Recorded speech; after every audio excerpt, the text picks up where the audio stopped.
Hello everyone and welcome back to this economics revision series. आज के इस lecture में हम कवर करने जा रहे हैं chapter number 3B, that is elasticity of demand. Chapter 3 demand analysis और elasticity of demand, this carry 16 marks. 3A को 8 मार्क्स हैं, 3B को भी 8 मार्क्स हैं। आज हम 8 मार्क्स के लिए 3 इंपॉर्टेंट क्वेश्चंस कवर करने वाले हैं। The first one is types of elasticity, the second one is types of price elasticity and the third one is methods of measurement। ये 3 आंसर के अलावा आपको ज्यादा कुछ करने की जरूरत नहीं पड़ेगी चैप्टर 3B में से। ये 3 में से बहुत बार बोर्ड एग्जाम में आ चुके हैं क्वेश्चंस, तो आपको बहुत मदद मिलेगी। इस लेक्चर को पूरा एंड तक अच्छे से सुनिए, चीजों को नोट डाउन कीजिए अपने हैंडबुक में, अपने बुक के अंदर, ताकि आप रिविजन अच्छे से कर पाए। डायग्राम्स के लिए पेंसिल स्केल लेकर के बैठो खुद का, ताकि आप अच्छे से साथ ही साथ मार्किंग्स डायग्राम्स की भी करते रहें। ओके, तो let us begin with our first question. दोस्तों, अगर आप देख सकते हैं यहाँ पर सबसे पहला क्वेश्चन है हमारा, एक्सप्लेन टाइप्स ऑफ इलास्टिसिटी। तो सबसे पहला सवाल यही दिमाग में आता है, व्हाट इज इलास्टिसिटी। इलास्टिसिटी का मतलब होता है रिस्पॉन्सिवनेस। इलास्टिसिटी मतलब रिस्पॉन्सिवनेस। इलास्टिसिटी मतलब responsiveness, response of demand towards changing factors। Response of demand towards changing factors। Response of demand towards changing factor। Response of demand towards changing factor। अब factors तो अलग अलग होते हैं। हमने फैक्टर्स अफेक्टिंग डिमांड ये 3A में पढ़ा था, और उसमें हमने देखा था कि प्राइस एक फैक्टर है, इनकम एक फैक्टर है, बहुत सारे अलग अलग फैक्टर्स हैं जो डिमांड पे असर डालते हैं। डिमांड पे असर जब होता है तो डिमांड रिस्पॉन्ड भी करता है। वो जो रिस्पॉन्स है डिमांड का, that response is called as elasticity. Price के बदलने से जो डिमांड पे रिस्पॉन्स आता है वो होता है प्राइस इलास्टिसिटी। इनकम के बदलने से जो डिमांड का रिस्पॉन्सिवनेस है उसे इनकम इलास्टिसिटी कहते हैं। और जब किसी दूसरे प्रोडक्ट के प्राइस की वजह से किसी दूसरे प्रोडक्ट का डिमांड पे अफेक्ट हो तो उसे क्रॉस इलास्टिसिटी ऑफ डिमांड कहते हैं। इस प्रकार से there are 3 main types of elasticity, income, cross and price. इसको आप पिक भी बोल सकते हो, PIC, that is price elasticity, income elasticity and cross elasticity. Price elasticity, income elasticity, cross elasticity. Price, income, cross. Price की वजह से जब डिमांड पे बदलाव आए तो उसे प्राइस इलास्टिसिटी कहते हैं। इनकम की वजह से जब डिमांड में चेंजेस दिखे तो वो इनकम इलास्टिसिटी होता है। और जब किसी एक प्रोडक्ट की वजह से दूसरे प्रोडक्ट के डिमांड पे असर पड़े तो उसे क्रॉस इलास्टिसिटी कहते हैं। ये ओवरव्यू जो मैंने दिया यही पूरा आंसर है। कुछ फॉर्मूलाज हैं जो इक्वेशंस के रूप में आपके सामने हैं, वो लिख के रखना है। कोई मैथमेटिकल कैलकुलेशन या सम्स नहीं करना है आपको, सिर्फ वो इक्वेशन अगर आप एग्जाम में प्रेजेंट करेंगे तो ज्यादा अच्छे से आपको मार्क्स मिल सकते हैं। ठीक है, तो लेट अस बिगिन फटाफट से। इलास्टिसिटी क्या है ये तो आपको समझा होगा इस ओवरव्यू से। The term elasticity indicates responsiveness of one variable to change in other variable। एक वेरिएबल का response to the change in other variable. एक वेरिएबल हो सकता है प्राइस और दूसरा वेरिएबल हो सकता है डिमांड। तो एक के बदलने से दूसरे पे जो असर होता है उसको बोलते हैं इलास्टिसिटी। समझ रहे ना, one variable to the change in other variable. दूसरा आगे बोलता है elasticity of demand refers to the degree of responsiveness of quantity demand. Elasticity of demand का मतलब होता है responsiveness of quantity demanded. Responsiveness of quantity demand, responsiveness of quantity demand, responsiveness of quantity to change in its price or any other factor, to change in its price or any other factor, to change in its price or any other factor। मतलब price के वजह से या किसी और factor की वजह से जब डिमांड के क्वांटिटी पे असर पड़े तो उसे हम इलास्टिसिटी ऑफ डिमांड कहते हैं। और इसी इलास्टिसिटी के there are 3 main types, income, cross और प्राइस। इसको अपन पिक बोल सकते हैं, प्राइस, इनकम और price, income and cross elasticity. Start करें एक एक करके। सबसे पहले प्राइस इलास्टिसिटी ऑफ डिमांड देखते हैं नीचे जाके, जिसके बहुत सारे टाइप्स भी आगे आपको पढ़ने। बहुत ही सिंपल सा यहां पर मैंने डिफिनेशन इसका निकाल के रखा है आप लोग के लिए। According to Professor Alfred Marshall, price elasticity of demand is ratio of proportionate change in quantity demanded. Ratio of proportionate change.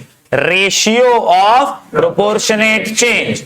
Ratio of proportionate change to a given proportionate change in its price only. In its price only. मतलब दूसरे factors छोड़ो, सिर्फ price के अंदर जो change आया है उतना ही चेंज या उसके जितना चेंज आपको क्वांटिटी डिमांड में देखने मिले तो उसे प्राइस इलास्टिसिटी कहते हैं. ये जो लास्ट वर्ड है ना, ये बहुत इंपॉर्टेंट है. Price only. So which factor is affecting demand? Price. तो when because of price there is change in demand, it is termed as price elasticity of demand.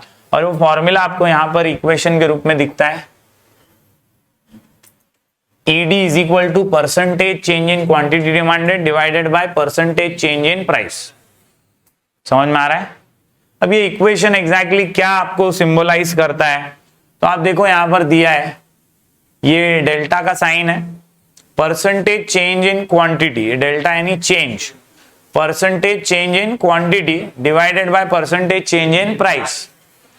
और यहां पर जब इसको सिंप्लीफाई करते हैं तो बहुत सिंपल से कैलकुलेशंस निकल करके सामने आते हैं.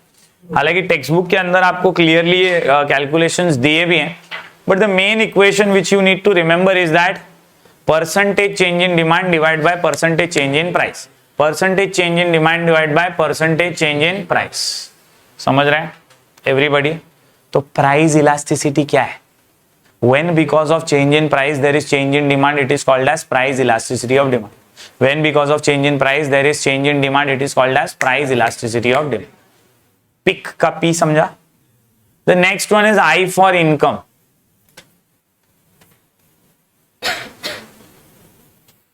Price elasticity में प्राइस के वजह से चेंज हुआ, इनकम इलास्टिसिटी में इनकम के वजह से चेंज होगा. आपकी इनकम कभी बढ़ती है, कभी कम भी होती है, फ्लक्चुएशंस उसमें होते हैं. बिकॉज ऑफ योर इनकम आपके डिमांड पे भी असर पड़ता है. ये जो असर पड़ता है आपके डिमांड पे, इसी को कहते हैं income elasticity of demand. It refers to the degree of responsiveness of change in quantity demanded to a change in income only. यहां पर याद क्या रखना है? To the change in income only. To a change in other factor including price remain unchanged. Price और बाकी सारे factors जैसे थे वैसे ही हैं और किसी में बदलाव नहीं आया, सिर्फ इनकम में बदलाव आया. Got it everybody? पक्का समझा है? सिंबॉलिकली देखो क्या दिया है, percentage change in quantity divided by percentage change in income. Y मतलब income. Okay, percentage change in quantity divided by percentage change in income. ये समझ रहा है एवरीबॉडी? आखिरी वाले पे आते हैं, क्रॉस इलास्टिसिटी पे. सिंपल है ये. दो प्रोडक्ट्स हैं, एक है प्रोडक्ट ए और एक है प्रोडक्ट बी. एक है प्रोडक्ट ए और एक है प्रोडक्ट बी. जब ए के प्राइस के वजह से बी के डिमांड पे असर पड़े या बी के प्राइस के वजह से ए के डिमांड पे असर पड़े तो उसको बोलते हैं cross elasticity of demand, where because of one product's price other product's demand is affected. Maybe they are substitute goods or they are complementary goods, so their price is affecting the other one's demand. Such a demand is called as cross elastic demand. It refers to change in quantity demanded to one commodity due to change in the price of other commodity. समझे? यहां लिखा भी है देखो, complementary और substitutes. Clear है? Formula देखो, equation बोलता है EC यानी elasticity cross is equal to percentage change in quantity of A upon percentage change in price of B. Easy? पक्का? Percentage change in quantity demand of A divided by percentage change in price of B. यहां quantity है ऊपर और यहां price है नीचे. Pick समझ में आ रहा है सभी को? इक्वेशन बॉक्स में डाल के लिखना ही है एग्जाम में अगर ये क्वेश्चन आया तो। ओके, पी से प्राइस इलास्टिसिटी, आई से इनकम इलास्टिसिटी, सी से क्रॉस इलास्टिसिटी। कंफ्यूज नहीं होना एग्जाम में। बोर्ड एग्जाम के अंदर पढ़ना है ठीक से क्वेश्चन को। टाइप्स ऑफ इलास्टिसिटी बोला तो कूद कूद के उछल उछल के 5 डायग्राम बनाने नहीं लगने का, पढ़ने का अच्छे से। सिर्फ बोला है टाइप्स ऑफ इलास्टिसिटी तो ये 3 टाइप्स ही है, छोटा आंसर है। टाइप्स ऑफ प्राइस इलास्टिसिटी बोला तो 5 डायग्राम है, और दोनों बहुत बार बोर्ड एग्जाम में आ चुके हैं, many times. Even while checking board exam papers, even I have seen many students doing this mistake. Types of elasticity बोला है और लोगों ने 5-5 डायग्राम और पूरा पूरा एक्सप्लेनेशन दिया और रॉन्ग मिला है उनको, क्योंकि उनको लगा कि प्राइस इलास्टिसिटी वाला आंसर है, जबकि आंसर तो टाइप्स ऑफ इलास्टिसिटी है। तो you don't have to get confused in this. Types of elasticity is the 3 types, price, income and cross. Then there is price elasticity का टाइप्स, तो उसमें 5 types. चलो फटाफट से ये नोट डाउन कर लो, फिर अपन 5 टाइप्स कर लेते हैं, ठीक है दोस्तों। जो दूसरा क्वेश्चन है हमारा इस चैप्टर का, चैप्टर 3B का, ये बहुत फेमस क्वेश्चन है, types of price elasticity. 5 types हैं, 5 डायग्राम्स हैं, बहुत सिंपल टाइप्स हैं और बहुत सारी बार ये बोर्ड एग्जाम में आ चुका है, 8 मार्क के लिए भी आ चुका है। बहुत फेमस क्वेश्चन है। पिछले साल के पेपर में अगर आप देखें तो भी ये क्वेश्चन डायग्राम्स में आइडेंटिफाई करने के लिए आया था, क्वेश्चन नंबर 5 के अंदर आई थिंक। तो ये क्वेश्चन बहुत शॉर्ट और फेमस क्वेश्चन है। 5 टाइप्स हैं प्राइस इलास्टिसिटी के। जो पिछला क्वेश्चन था उसमें हमने 3 टाइप्स ऑफ इलास्टिसिटी पढ़ा, पिक, प्राइस, इनकम और क्रॉस। तो जो हमने प्राइस पढ़ा ना, उस प्राइस के 5 टाइप्स अब पढ़ने वाले। Price elasticity is when because of change in price there is change in demand या रिस्पॉन्स इन डिमांड। अब हम देखते हैं कि वो रिस्पॉन्स कितना आता है। इस आंसर के जरिए आपको पता चलेगा कि जो बदलाव या रिस्पॉन्स डिमांड में आता है वो कभी थोड़ा ज्यादा आता है या कभी थोड़ा कम आता है या कभी इक्वल आता है। ऐसे अलग अलग प्रकार से डिमांड रिएक्ट करती है, रिस्पॉन्स करती है to the given change in price.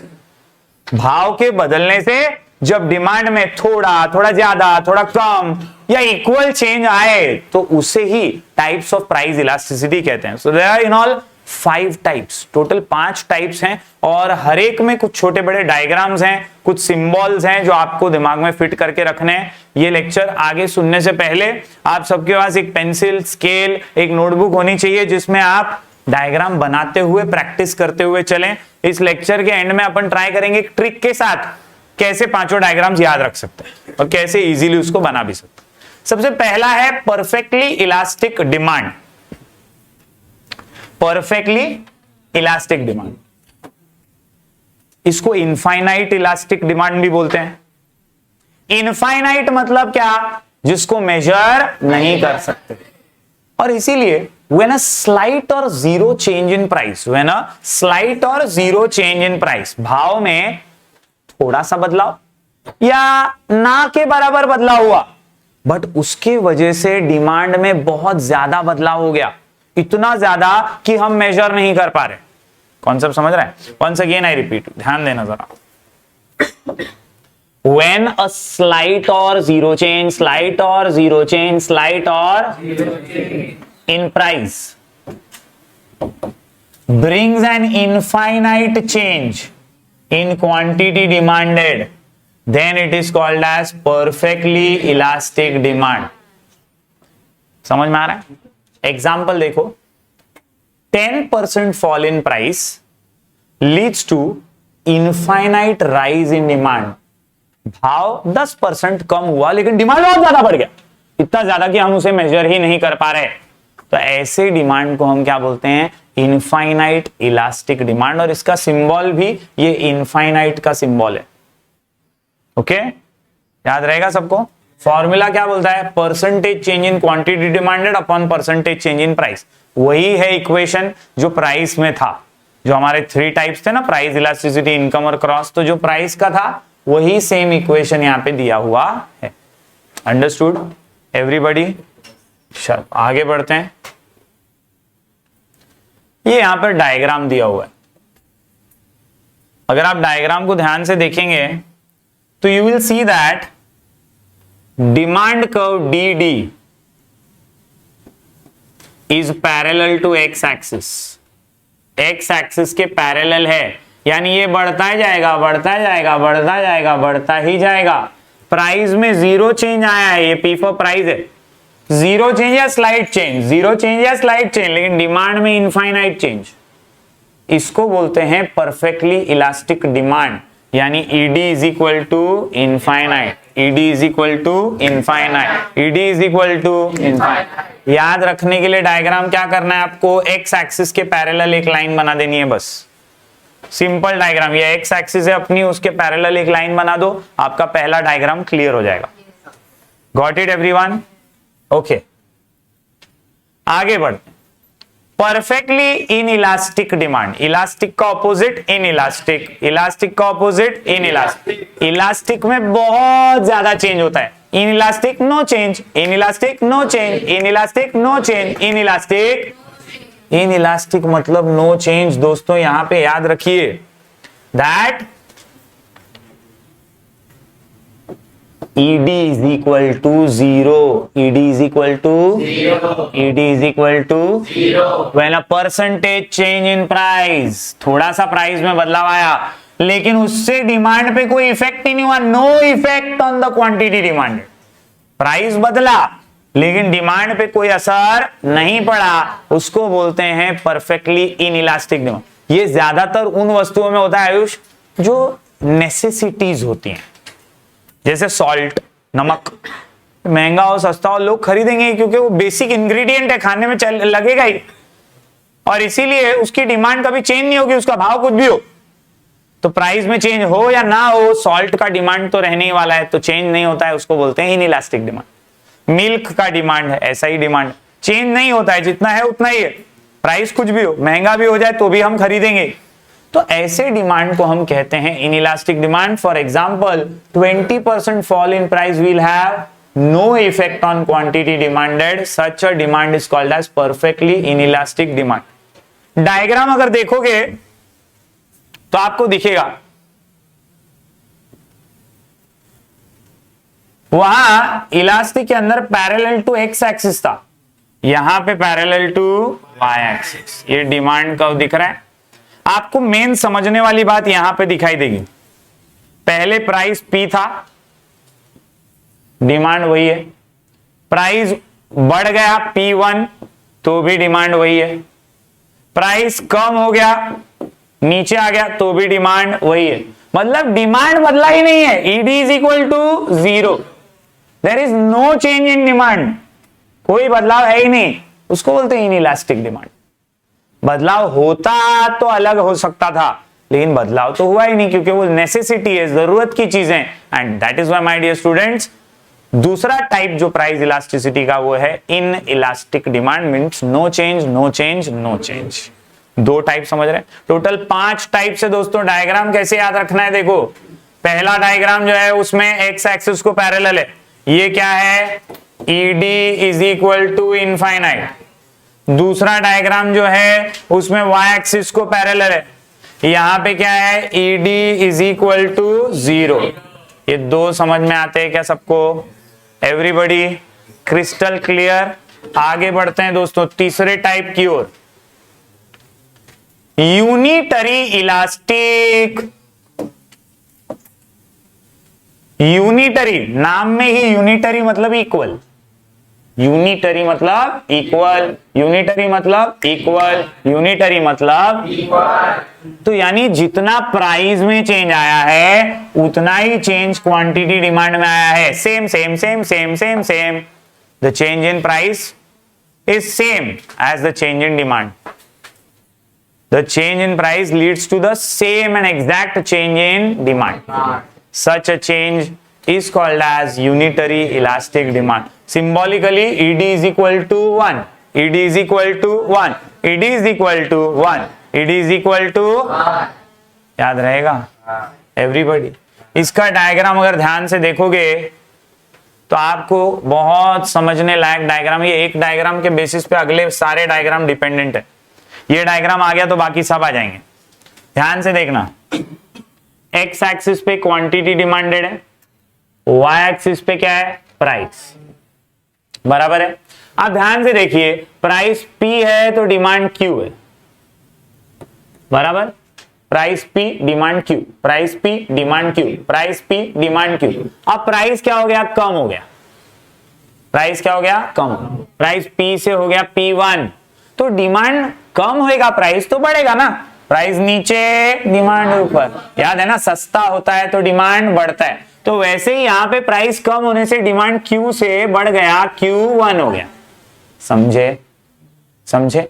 अब ये अपने को क्या बताना चाहता है? ये बताना चाहता है कि जितना चेंज प्राइस P और P1 में आया ना, उतना ही चेंज Q और Q1 में आया है। This is called as unitary elastic. म्हणजे त्याच्यात जास्त फरक नहीं है, प्राइस जितना कम हुआ उतना ही डिमांड बढ़ा। एग्जाम्पल में भी उसने यही बताया है कि अगर 50% प्राइस फॉल हुआ है तो डिमांड भी 50% बढ़ गया है। 50% प्राइस कम, 50% डिमांड ज्यादा। चेंज कैसा है? सेम है, इसके लिए इसको बोलते हैं यूनिटरी इलास्टिक। तीन टाइप समझ रहे क्या? पहला टाइप क्या था भाई? परफेक्टली इलास्टिक डिमांड, बहुत सारा चेंज, बहुत सारा चेंज, बहुत सारा चेंज। दूसरा टाइप था perfectly in elastic demand, no change, no change, no change. और तीसरा टाइप क्या है? Unitary elastic demand, same change, same change, same change. तीन टाइप समझ रहे? एक में बहुत ज्यादा चेंज हो जाता है, एक में चेंज होता ही नहीं है, और एक में सेम चेंज होता है। इजी बिजी, तीनों समझ रहे? आगे बढ़ते हैं दोस्तों, चौथे टाइप पे आते हैं, relatively elastic demand. Relatively elastic demand, थोड़ा ज्यादा, थोड़ा ज्यादा, थोड़ा ज्यादा, थोड़ा ज्यादा।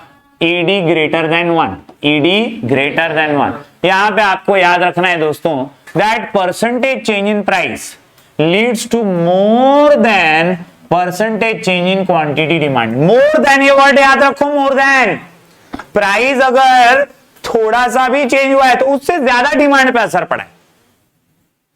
समझ रहे? एग्जाम्पल में उसने क्या बताया, देखो 50% फॉल हुआ प्राइस, 50% फॉल हुआ प्राइस, 50% फॉल हुआ प्राइस, तो डिमांड 100% बढ़ गया।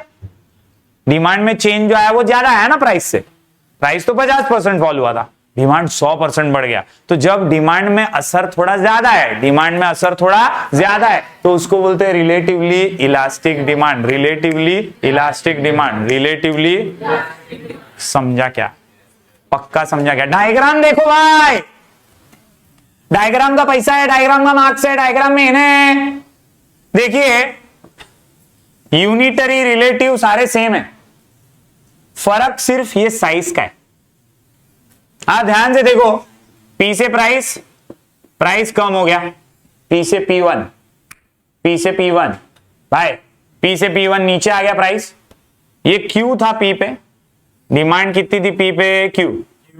अब प्राइस जब कम हुआ तो डिमांड बढ़ा, लेकिन इस बार प्राइस से थोड़ा ज्यादा बढ़ा, प्राइस से थोड़ा ज्यादा बढ़ा, प्राइस से थोड़ा, ये गैप और ये गैप, फर्क है ना?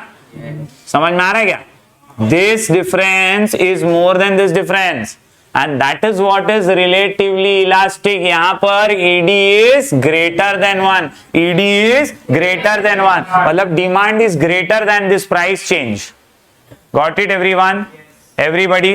देखो यूनिटरी में क्या था, यूनिटरी के अंदर इधर P है, इधर P1 है, इधर Q है, इधर Q1 है, ये दोनों का गैप, ये दोनों का गैप सेम था, इसीलिए इसको बोलते थे ED इज इक्वल टू 1। बराबर है ना? ये यहां पे ऐसा ज्वाइन होता था, ये यहां पे ऐसा ज्वाइन होता था, ये दोनों का फर्क, ये दोनों का फर्क सेम ही होता था। लेकिन अब क्या हो गया है, ये वाला डायग्राम जो अभी अपन ने देखा, इसमें P और P1 में जो गैप है उससे ज्यादा गैप इधर है। डायग्राम में डिफरेंस समझ रहा है ना? समझे क्या? समझे क्या? यहां का गैप सेम, इसलिए ईडी इज इक्वल टू 1। यहां का गैप ज्यादा है, तो ये ED greater then. Easy PG, everybody? चारों टाइप समझ रहे हैं? पक्का? मोर देन याद रखने का, क्या याद रखने का? आखिरी वाले पे आते हैं दोस्तों, पांचवा टाइप है रिलेटिवली इनइलास्टिक। इलास्टिक थोड़ा ज्यादा, इनइलास्टिक थोड़ा कम, इलास्टिक थोड़ा ज्यादा, इनइलास्टिक थोड़ा कम, इलास्टिक थोड़ा ज्यादा, इनइलास्टिक थोड़ा कम। तो यहां पर फर्क क्या है, यहां पे आप मार्क कर दोगे लेस देन। क्या मार्क करोगे इधर? मतलब प्राइस में जो भी बदलाव हुआ उससे कम बदलाव डिमांड में हुआ। For example 50% fall in price leads to 25% rise in quantity demanded. भाव 50% कम हुआ लेकिन डिमांड बढ़ा, बट थोड़ा कम ही बढ़ा, उतना नहीं बढ़ा। डिमांड बढ़ा, ऐसा नहीं कि नहीं बढ़ा, प्राइस नीचे तो डिमांड ऊपर, वो हमेशा रहेगा, लेकिन यहां पे डिमांड थोड़ा कम ऊपर हुआ।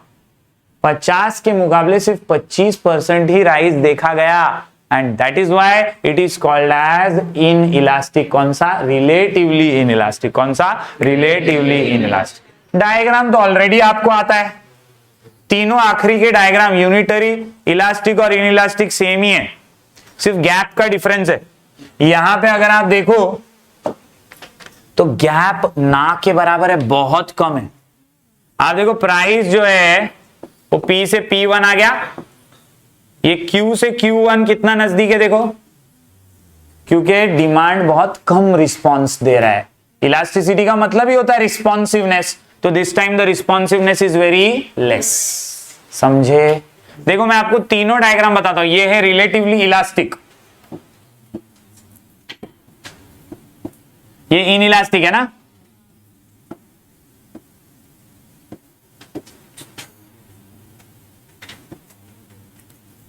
ये सेम बनाया मैंने, everybody ED less than 1, perfecto. ये Q इधर, ये Q1 इधर, ये ज्यादा गैप है, ये ज्यादा गैप वाले को क्या बोलेंगे? ED greater than 1, easy. और जहां पे सेम गैप है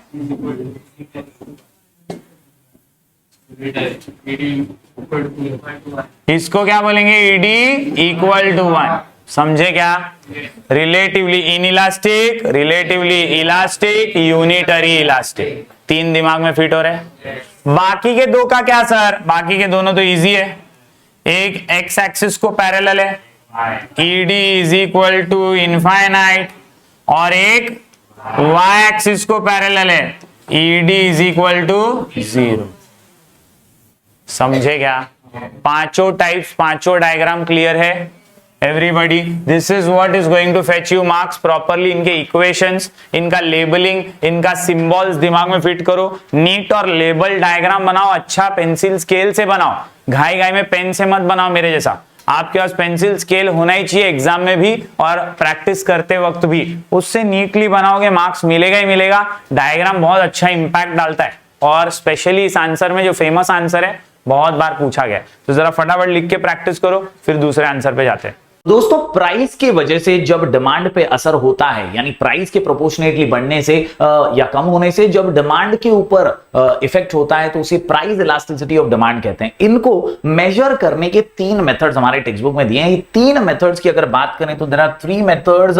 रेशियो और प्रोपोर्शनेट मेथड कहते हैं इसको, यानी परसेंटेज मेथड, और दूसरा है टोटल एक्सपेंडिचर मेथड, या इसे आउटले मेथड भी कहते हैं। तीसरा जो है वो है पॉइंट और ज्योमेट्रिक मेथड। देखिए भैया एक बार दो नाम यहां पर देखिए, दो नाम है हर टाइप के। पहला मेथड जो है उसका नाम है रेशियो, या तो आप इसको परसेंटेज मेथड से भी एग्जाम में देख सकते हैं। इसके अलावा टोटल एक्सपेंडिचर मेथड है, या तो इसको टोटल आउटले नाम से भी बोर्ड एग्जाम में देखा जा सकता है। इसके अलावा है पॉइंट मेथड, इसका दूसरा नाम है ज्योमेट्रिक मेथड। तो इस प्रकार से टोटल 3 मेथड्स हैं, और तीनों ही मेथड्स जो है बहुत इंपॉर्टेंट और बहुत जबरदस्त हैं। चलिए एक एक करके समझ लेते हैं कि इन मेथड्स के जरिए कैसे हम प्राइस इलास्टिसिटी को मेजर कर सकते हैं। चलिए शुरुआत करते हैं सबसे पहले रेशियो मेथड के साथ। फॉर्मूला बेस्ड मेथड है, बड़ा ही सिंपल सा। याद रखिए दोस्तों, अल्फ्रेड मार्शल जो बाबा है हमारे, वो कहते हैं कि elasticity of demand is measured by dividing the percentage change in demand by the percentage change in price. मतलब मेथड बहुत सिंपल है, जितना परसेंटेज चेंज प्राइस में आया, जितना परसेंटेज चेंज डिमांड में आया, दोनों को डिवाइड कर दो, काम खत्म। समझ रहे हो, जितना चेंज डिमांड में आया है डिवाइडेड बाय जितना चेंज प्राइस में आया, दोनों को डिवाइड करो, काम फिट, मामला हिट, आंसर सुपर हिट। एकदम सिंपल है दोस्तों, फॉर्मूला आप देख सकते हैं, ED is equal to percentage change in quantity divided by percentage change in price. एकदम आसान। Percentage method is also known as arithmetic method. Price elasticity is measured as follows. तो यहां पर फॉर्मूला बड़ा ही सिंपल सा है, percentage change in quantity demand divided by percentage change in price. Formula को अगर आप समझ लें तो बड़ा ही सिंपल हो जाता है काम।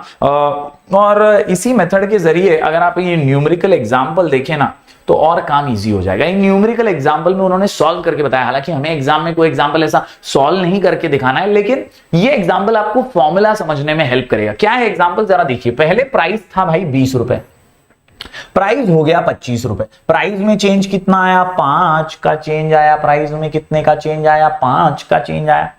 भाई 20 रुपए पे 10 केजी डिमांड होता था और 25 रुपए पे 9 किलो डिमांड होता है।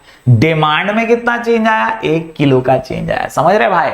भाई चेंज कितना आया ना वो आपको पहले देखना है, एग्जाम्पल के जरिए आपको समझ रहा है, क्योंकि फॉर्मूला तो बड़ा सिंपल है। फॉर्मूला क्या बोलता है? Change in demand upon change in price, change in demand upon change in price. तो पहले हमने देख लिया भाई डिमांड में तो 1 किलो का चेंज आ रहा है और प्राइस में 5 रुपए का चेंज आ रहा है। बस इसी को इस फॉर्मूला में फिट करो, आंसर को सुपर हिट करो। आप देखिए जब इसे हम फॉर्मूला में डालते हैं तो बड़ा ही सिंपल सा बन जाता है ये कि change in quantity divided bye original quantity into original price divided by change in price. बहुत सिंपल है। अब मैं इसको ही फॉर्मूला में भर रहा हूं। देखिए चेंज इन क्वांटिटी, तो चेंज कितना था क्वांटिटी में? 1 था, तो मैंने 1 यहां लिखा। ओरिजिनल क्वांटिटी कितनी थी? तो भाई पहले 10 थी, तो यहां 1/10 लिख दिया। मल्टीप्लाइड बाय, आप देखिए 20 क्या है? तो भाई ओरिजिनल प्राइस है, ओरिजिनल प्राइस 20। बदलाव कितना प्राइस में आया? तो भाई 5 का बदलाव आया। हमने फाइंड किया यहाँ पे 20 से 25 हो गया तो 5 का बदलाव आया। तो ये हमने यहाँ फॉर्मूला में भरा। इसको जब गुणाकार करोगे, जब इसको भागाकार करोगे, जब इसको मल्टीप्लाई करोगे क्रॉस वाला, तो आपको आंसर मिलेगा ईडी इज इक्वल टू 0.4। अब 0.4 तो मिल गया, यहां अपना काम खत्म नहीं होता। अब आपको याद करने हैं 5 टाइप्स। आपको याद होगा ED is equal to infinite था एक टाइप था ईडी इज इक्वल टू 0, ये प्राइस इलास्टिसिटी टाइप बता रहा हूं मैं। इसके अलावा ईडी इज इक्वल टू 1 था, यूनिटरी इसको बोलते थे। फिर ईडी ग्रेटर देन 1 और ईडी लेस देन 1। इस प्रकार से 5 टाइप थे भाई इलास्टिसिटी के। कितने टाइप थे? 5।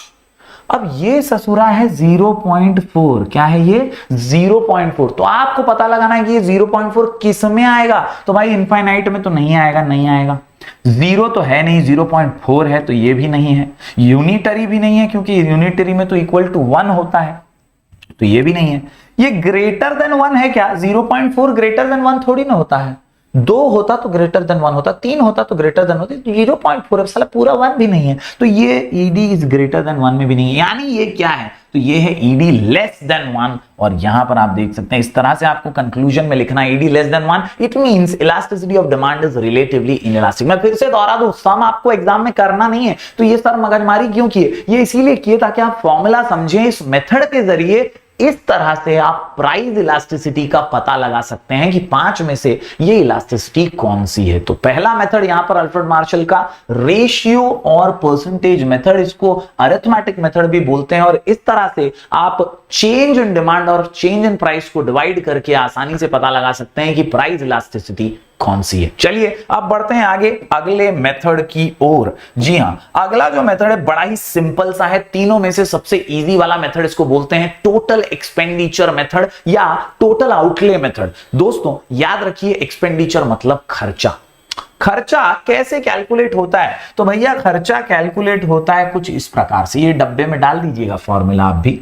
Total expenditure is equal to price into quantity, price into quantity, price into quantity, price into quantity. इस मेथड में करना क्या है? मार्शल चाहते क्या है? तो अल्फ्रेड बाबा कहते हैं कि भाई प्राइस बदलने से पहले कितना खर्चा होता था वो देखो, और प्राइस बदलने के बाद कितना खर्चा होता है वो देखो। दोनों को कंपेयर करो और फिर 5 में से कौन सा टाइप है पता चल जाएगा। बात बड़ी सिंपल सी है। हम क्या पढ़ रहे हैं? हम पढ़ रहे हैं methods of measurement of price elasticity. इस मेथड के जरिए आप प्राइस इलास्टिसिटी का मेथड यूज करके आप आसानी से पता लगा लेंगे कि 5 में से प्राइस इलास्टिसिटी कौन सी है। It is very very simple. आपको सिर्फ टोटल खर्चा पहले और टोटल खर्चा बाद में कंपेयर करना है। एक बार दोहरा दूं दोस्तों, this method was developed by Marshall again. In this method total amount of expenditure before and after, क्या बिफोर एंड आफ्टर, क्या before and after the price change is compared, यानी पहले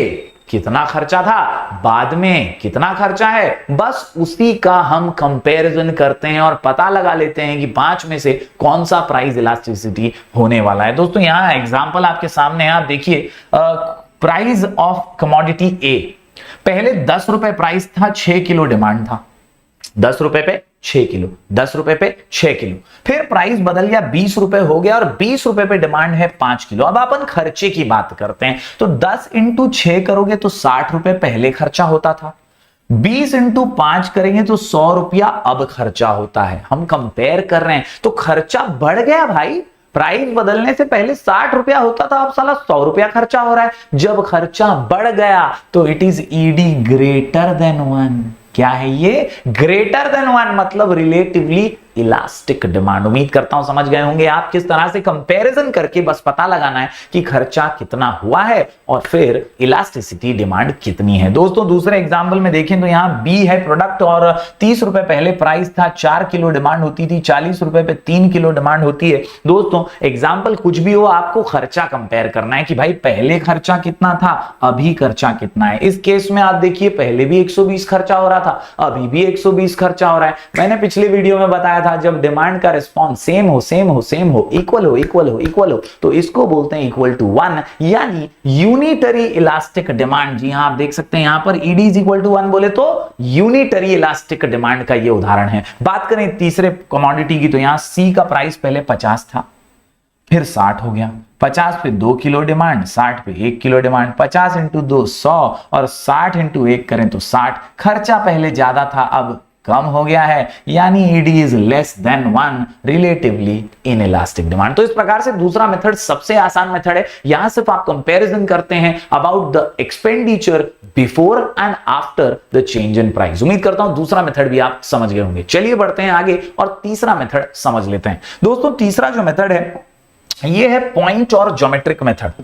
दोस्तों ये ग्राफिकली जो डिमांड कर्व बनता है, D वाला डिमांड कर्व, उस पे किसी भी पॉइंट पर डिमांड कितना इलास्टिक है ये पता लगाने के लिए अल्फ्रेड मार्शल ने बनाया है। जी हां, professor Marshall has developed another method to measure elasticity of demand which is known as point method or geometric method. The ratio method and total outlay method are unable to measure elasticity of demand at a given point on demand curve. मतलब ये जो demand curve बनता था ना अपना, ये line बनती थी डी, इस लाइन के ऊपर किसी भी एक पर्टिकुलर पॉइंट पे इलास्टिसिटी कितना है ये पता लगाना पहले दो मेथड के बस की बात नहीं थी। इसीलिए ऐसे टाइप के कैलकुलेशन को अच्छे से करने के लिए और मेजरमेंट करने के लिए तीसरा मेथड अल्फ्रेड बाबा ने बना दिया और नाम है इसका पॉइंट और ज्योमेट्रिक मेथड। क्या करता है ये? तो at any point on the demand curve elasticity of demand is measured with the help of formula लू, L अपॉन यू। क्या? लू, L अपॉन यू। क्या? लू। लू बोले तो lower segment divided by upper segment of the demand curve. जी हां, lower segment of demand curve and divided by upper segment of the demand curve. ये फॉर्मूला के जरिए आप किसी भी पॉइंट पे कितना इलास्टिसिटी है ये पता लगा सकते हैं। चलिए एक एग्जांपल के जरिए देख लेते हैं। जी हां, एग्जांपल के जरिए देख लेते हैं L अपॉन यू को। यहां पर लीनियर डिमांड कर्व का पहले एग्जांपल देख लेते हैं। लीनियर मतलब एक स्ट्रेट लाइन जो मैंने आपको बना करके बताई थी, ऐसी स्ट्रेट लाइन है तो इस लाइन पे किसी भी पॉइंट पे इलास्टिसिटी कितना है वो पता लगाना आसान हो जाएगा। तो यहां पर देखते हैं कि एग्जांपल दोस्तों ये है एग्जांपल आपके सामने। आप देखिए ए बी करके एक लाइन है हमारे पास, ये लाइन, ये लाइन है ए बी, इसको डिमांड कर्व बोलते हैं। और ये डिमांड कर्व के लिए एक छोटा सा प्यारा सा नन्ना मुन्ना सा अजम्पशन कर रहा है Alfred Marshall. Alfred Marshall assume करता है कि the length of this line A B is 8 centimetre. ये लाइन कितने सेंटीमीटर की बेटा बच्ची बताएं? 8 सेंटीमीटर की। कितने सेंटीमीटर की? 8। अब ये 8 सेंटीमीटर की है, इस पे 3 पॉइंट है P P1 और P2 तीन पॉइंट है। 3 पॉइंट की वजह से इधर 1 2 3 और 4 खांचे बन चुके हैं। दोस्तों हर खांचा 2 सेंटीमीटर का है। हर बॉक्स कितने सेंटीमीटर का है? 2 सेंटीमीटर का है ना भाई। ये 2, ये भी 2 सेंटीमीटर, ये भी 2 सेंटीमीटर और ये भी आप देखिए, मतलब समझ रहे हैं, 2-2 सेंटीमीटर के ये खांचे बन गए हैं। और इसीलिए क्योंकि 8 सेंटीमीटर की लाइन है तो every point is of 2 centimetre. आप देखिए 2 4 8 सेंटीमीटर। दोस्तों यहां पर मैं आपको बता दूं एकदम क्रिस्टल क्लियर करके कि हर पॉइंट पे आपको इलास्टिसिटी कैसे कैलकुलेट करनी है। फॉर्मूला बड़ा सिंपल है, L upon U। L upon U लू। दोस्तों सबसे पहले एट पॉइंट P, हाँ ये है अपना पॉइंट P। फॉर्मूला क्या है? L upon U। L बोले तो लोअर, L बोले तो लोअर, L बोले तो लोअर। भाई पूरी लाइन 8 सेंटीमीटर की है। पूरी लाइन कितने सेंटीमीटर की है? 8। तो इसके नीचे कितने हैं? 4 हैं और ऊपर भी कितने हैं? 4 हैं। सिंपल है ना भाई, ये पॉइंट P है, इसके नीचे 2 2 4 हो गए और इसके ऊपर 2 2 4 हो गए। इसीलिए यहां पर आप देख सकते हैं फॉर्मूला में क्या डाला गया है? एट पॉइंट P, PB ये कितना सेंटीमीटर है? 4, तो इधर 4 डाल दिया। ऊपर कितना सेंटीमीटर है? PA कितना है? 4 है। टोटल लाइन 8 सेंटीमीटर की है तो ऊपर नीचे 4 4 हुआ ना बनता है। इसको काट डालेंगे तो 1 बचता है, 1 बचता है तो आंसर आता है ED इज इक्वल टू 1। हमने प्राइस इलास्टिसिटी में ED इज इक्वल टू 1 पढ़ा है और ये है unitary elastic. ED is equal to 1 बोले तो यूनिटरी इलास्टिक। बात करें किसी और पॉइंट की, कोई दूसरे पॉइंट की बात करते हैं। अब सपोज ये वाला पॉइंट है P1। फॉर्मूला बड़ा सिंपल है, L अपॉन U, है ना। इसके लोअर में कितना है? 2। 8 सेंटीमीटर की लाइन है, लोअर में 2 है तो बचे कितने? 6 बच गए ना भाई। ये पूरा कितने का हुआ? ये 6 का हो गया। 6 और 2 8 हो गए। समझ में आया क्या? तो यहां पर हम क्या डाल रहे हैं? लोअर में 2 डिवाइडेड बाय अपर में 6। इसको काटेंगे तो आंसर आएगा 0.33। अब 0.33 कौन सा है भाई इलास्टिसिटी? तो बड़ी ही सिंपल सी बात है दोस्तों, जब 0.33 आता है तो वो लेस देन 1 है। क्या है वो? लेस देन 1 है। That is why relatively inelastic. Similarly अगर हमें पॉइंट P2 फाइंड करना है, ये है हमारा पॉइंट P2। फॉर्मूला बड़ा सिंपल है, L अपॉन U। नीचे कितना है भाई? तो नीचे है 6, ऊपर कितना है? एक ही खांचा है 2 सेंटीमीटर, टोटल 8 सेंटीमीटर, नीचे 6 तो ऊपर 2 ही बचेगा। तो भाई सिंपल है, लोअर में 6 अपर में 2, काटेंगे तो आएगा 3। 3 तो 1 से बड़ा है यानी AD इज ग्रेटर देन 1। याद रखिए इसको बोलते हैं रिलेटिवली इलास्टिक डिमांड। उम्मीद करता हूं दोस्तों आप समझ पा रहे होंगे कि ये रिलेटिवली इलास्टिक कैसे आया, क्योंकि ये 6 डिवाइड बाय 2 किया तो 3 आंसर आया which is greater than 1। That is why it is relatively elastic demand. आखिरी में अगर पॉइंट A और B की बात करें तो यहां पर असम्पशन बड़ा ही सिंपल सा है। At point A elasticity is infinite. क्यों? क्योंकि इसके अपर में कुछ है ही नहीं। A के ऊपर कुछ है क्या? अपर 0 हो जाता है। और B के नीचे कुछ है क्या? लोअर में नहीं। तो A इनफाइनाइट है और B क्या है? B जो है वो परफेक्टली इनइलास्टिक है, क्योंकि यहां पर 0 चेंज है बॉस, एकदम नो इफेक्ट है। तो इस प्रकार से किसी भी पॉइंट पे अगर आपको प्राइस इलास्टिसिटी पता लगानी है तो एक ही फॉर्मूला यूज करने का, L अपॉन U। लू L अपॉन U, लू lower segment divided by the upper segment of the demand curve. उम्मीद करता हूं आसान सा ये भी टाइप आप समझ गए होंगे। इसके अलावा एक और बेसिक सा टाइप है non linear demand curve. Alfred Marshall बोलते हैं एक लाइन होगी तो ठीक है आप तो कर ही लोगे कैलकुलेशन, लेकिन लाइन नहीं होगी, एक अलग सा कर्व बना करके दिया है तो क्या करोगे? तो बोलता है भाई लाइन नहीं है तो खुद लाइन बना ले। Yes, when the demand curve is non linear that is convex to origin, to measure price elasticity of demand we have to draw tangent AB। वो बोलता है तुम्हारे पास लाइन नहीं है ना तो बना लो ना स्केल लेके। बस वही हमें करना है। फॉर्मूला फिर एक बार सेम ही है, L अपॉन U ही है फॉर्मूला। अगर मैं आपको बताऊं कि अब कैसा कैलकुलेशन होगा तो कैलकुलेशन एकदम सेम ही है, फुल टू फटाक। आप देखिए कर्व थोड़ा सा यहां पर अलग है, ये है DD, सीधी लाइन नहीं थी तो हमने लाइन बना डाली। ये लाइन ऐसी बनाई कि एक एकदम इंटरसेक्ट होती है एक पर्टिकुलर पॉइंट पे, और अब हम कैलकुलेशन उसी फॉर्मूला से करेंगे। फॉर्मूला है L अपॉन U। यहां पर आपको 3 उदाहरण देखने मिल जाते हैं। EB is equal to EA तो ED is equal to 1 unitary. अगर EB जो है वो EA से बड़ा है यानी EB जो है वो ग्रेटर है ई ए से तो भैया इट इज रिलेटिवली इलास्टिक, और कभी अगर ई बी छोटा रहता है, स्मॉल हो जाता है ई ए से इसका मेजरमेंट, तो ये रिलेटिवली इनइलास्टिक होगा। मतलब नॉन लीनियर वाले में तीन ही केसेस देखने मिलेंगे यहां पर, यूनिटरी, रिलेटिवली इलास्टिक और रिलेटिवली इनइलास्टिक। फर्क सिर्फ इतना है कि यहां पे डिमांड कर्व ऐसा कर्व था, हमने ए बी लाइन खुद बनाई, वहां पे ए बी लाइन पहले से थी लीनियर कर्व में, यहां पर ए बी टैंजेंट हमने खुद बनाया है। उम्मीद करता हूं आखिरी और सिंपल सा पॉइंट भी आप समझ गए होंगे। यहां पर 5 टाइप्स हमने कंप्लीट कर लिए, उम्मीद करता हूं आपको पांचों ही टाइप समझ में आ गए होंगे। जरूर लिख करके प्रैक्टिस कीजिएगा ratio method, total expenditure method और पॉइंट ज्योमेट्रिक मेथड की। हम ऐसी वीडियोस लगातार आपके लिए लेकर आते रहेंगे। बहुत बहुत प्यार बरकरार रखिए, लाइक कीजिए, शेयर कीजिए और चैनल को सपोर्ट करते रहिए। मिलेंगे फिर एक बार कुछ और नए वीडियोस के साथ, तब तक के लिए do like, share and subscribe.